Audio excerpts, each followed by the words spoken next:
ज्येष्ठ सुप्रसिद्ध अभिनेते धर्मेंद्र यांच्या निधनाच्या खोट्या बातम्या प्रसारमाध्यमांवर पसरल्यानंतर सनी देओल यांनी संताप व्यक्त केलाय.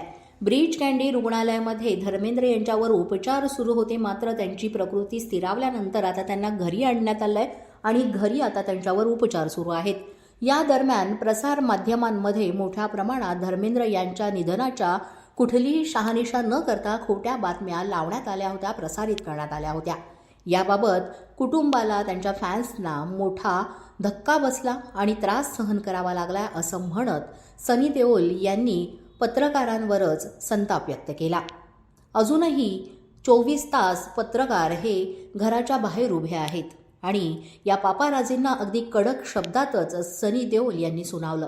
तुमच्या घरीही आई वडील आहेत, भाऊ बहीण, मुलं आहेत, त्यामुळे कुठल्याही प्रकारची शहानिशा करताना अशा खोट्या बातम्या पसरवू नका असं संतापून सनी देओल यांनी म्हटलं.